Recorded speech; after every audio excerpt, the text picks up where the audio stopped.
Bagaimana cara membangkitkan minat belajar siswa yang sekarang kan sudah mulai belajar tatap muka di sekolah, tapi kan karena baru-baru dimulai, kita kan kelamaan kemarin belajar di rumah, jadinya lebih punya kurang semangat lah gitu belajar. Bagaimana caranya membangkitkan minat belajarnya?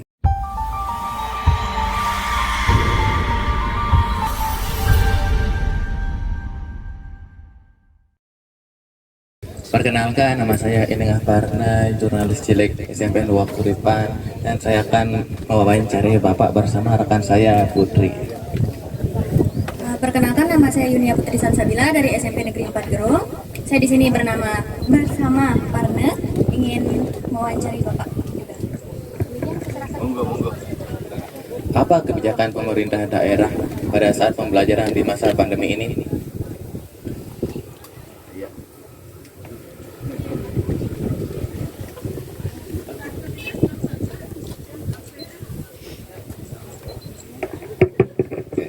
Terima kasih ya. Pertama begini, kebijakan pemerintah daerah terkait dengan pendidikan di Kabupaten Lombok Barat hubungannya dengan COVID itu tergantung ya, tergantung perkembangan penanganan COVID-19 ya, tergantung dengan tingkat penyebaran COVID-19. Jadi ketika kita level 1, level 2, level 3 itu tentu kebijakannya lah. Dan kebijakan ini juga sangat tergantung kepada tingkat vaksinasi yang bisa dilakukan untuk masyarakat, untuk para keluarga besar di bidang pendidikan ya, dan bahkan juga tergantung kepada tingkat kedisiplinan masyarakat. Tiga variabel itu, level COVID-nya, kemudian tingkat vaksinasinya, kedisiplinan masyarakat. Nah, tiga hal ini yang kita jadikan parameter, kita kasih nilai-nilai.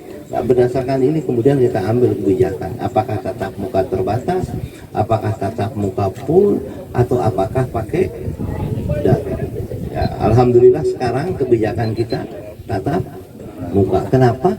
Ya karena level kita level 1, kemudian yang kedua tingkat vaksinasi kita tinggi. Sekarang Lombok Barat alhamdulillah Bapak Ibu sekalian, saya sampaikan semua, vaksinasi kita untuk dosis pertama itu 95%.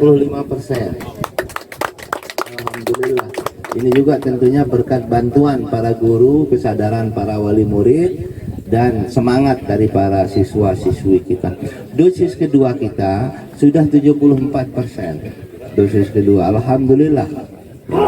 Yang masih kurang dari kita adalah tingkat kedisiplinan, dan ini perlu kita memberikan penyadaran kepada masyarakat kita. Dan kedisiplinan ini kan sederhana, cuci tangan pakai sabun, atau bahasa saya kalau di masyarakat itu rajin-rajin wudhu. Nah, itu kan sederhana sebenarnya. Kemudian menjaga jarak, jangan sering-sering kumpul. Kalaupun kita kumpul seperti ini, kita harus memastikan semua kita sudah divaksin. Kita berani mengadakan acara ini karena kita punya keyakinan semua kita ini sudah divaksin. Nah, seperti itu. Saya ingin bertanya lagi Pak, bagaimana cara membangkitkan minat belajar siswa yang sekarang kan sudah mulai belajar tatap muka di sekolah, tapi kan karena baru-baru dimulai, kita kan kelamaan kemarin belajar di rumah, jadinya lebih punya kurang semangat lah gitu belajar. Bagaimana caranya membangkitkan minat belajarnya? Jawabannya sederhana dan pendek. Ya, munculkan semangat itu. Jadi gini,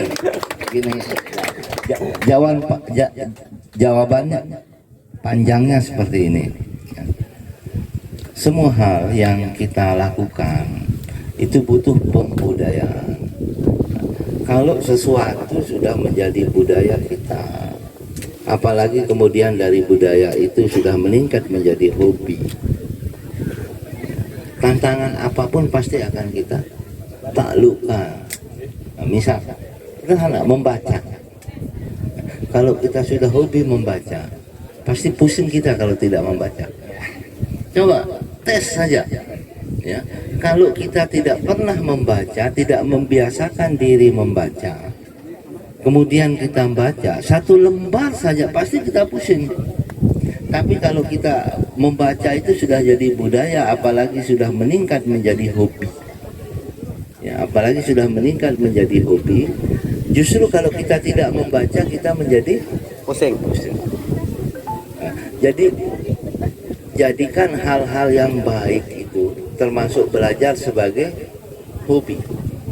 Caranya ya membiasakan diri, tidak apa-apa memaksa diri dulu di tahap awal. Ya dari 5 menit kemudian menjadi 10 menit, ya, 20 menit. Salah satu kelemahan kita kita sering kagum terhadap orang pintar, ya, tetapi kita tidak pernah melihat proses bagaimana orang itu menjadi pintar. Ya kan? Habibie hebat, Habibie itu pintar, Habibie itu kepalanya dibuat dari apa? Kita tidak pernah melihat lelah dia itu untuk menjadi pintar itu, lelah dia belajar. Saya kasih ilustrasi satu. Nah, tapi ilustrasi ini ilmiah fakta. Kupu-kupu itu asalnya apa? Ulat. Ulat kepompong menjadi kupu-kupu. Ulat itu menjijikkan enggak? Menjijikkan. Kalau kupu-kupu, bagaimana proses menjadi kupu-kupu? Ini menarik ini. Ya, dari ulat menjadi, dari kepompong menjadi. Coba cek deh.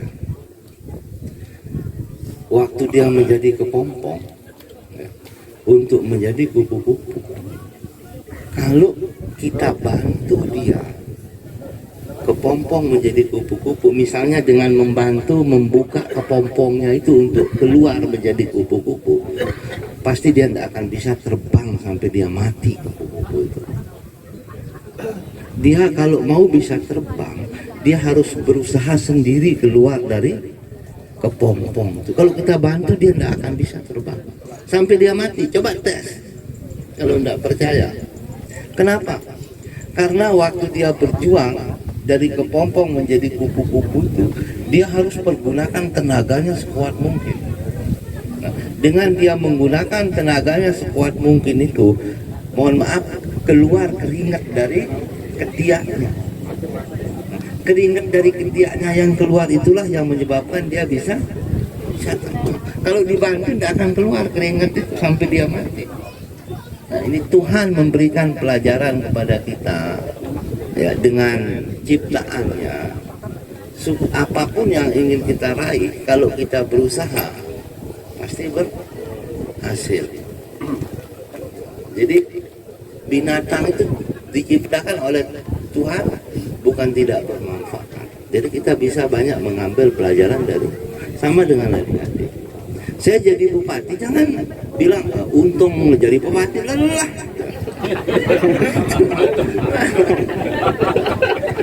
Jadi lelah kita belajar. Jadi adik-adik juga harus seperti itu, harus berjuang, harus berusaha, ya. Oke, saya kira itu. Jadi sudah. Saya masih ada sih waktu sampai jam 11. Ya, lanjut. Nah, tentang kedisiplinan. Atasan mic-nya. Apakah semua SMPN ini sudah mematuhi protokol kesehatan? Nah, ini Pak Kadis yang jawab, ini yang tetap jalan, beliau yang tetap ngelihat. Silakan Pak Kadis. Jadi terima kasih. Jadi bisa dikatakan kalau untuk SMP, alhamdulillah Pak Bupati 99% sedang. Yang masih di SD agak pelosok. Jadi itu agak lali ya, karena lepas dari kontrol anak-anak kita tidak sempat jamah sana. Insya Allah kalau untuk SMP 99% kita persyaratan. Jadi saya pakai masker, guru pakai masker, ada tempat cuci tangan di sekolah, sanitizer sudah disediakan, itu tetap berjalan. Mungkin itu aja jawaban. Pak, tapi bagaimana ketika kan di sekolahnya sudah menerapkan protokol kesehatan, tapi ada aja muridnya yang kurang mau menuruti gitu. Gimana caranya buat memotivasi mereka biar ikut gitu, biar mau lah timbul rasa maunya gitu buat ikut protokolnya gitu. Gimana? Pasti ada ya. Jadi setiap kebijakan yang diambil pasti ada yang itu pasti, dan itu sangat terkait dengan kesadaran masing-masing. Nah, kesadaran ini yang harus kita tumbuhkan mulai dari diri kita masing-masing. Jadi kalau adik misalnya ya, melihat ada yang yang tidak taat, jangan adiknya yang terpengaruh. Kita yang disiplin itu yang berusaha, teman kita yang tidak disiplin. Ini kan kadang-kadang kebalik ini, yang disiplin kadang-kadang, apalagi yang cukup mengherankan itu kadang-kadang gini, kadang-kadang orang yang tidak disiplin membuli temennya yang disiplin. Oh, sok disiplin, sok apa? Itu kebalik itu. Ya seharusnya kita ya bisa mempengaruhi mereka.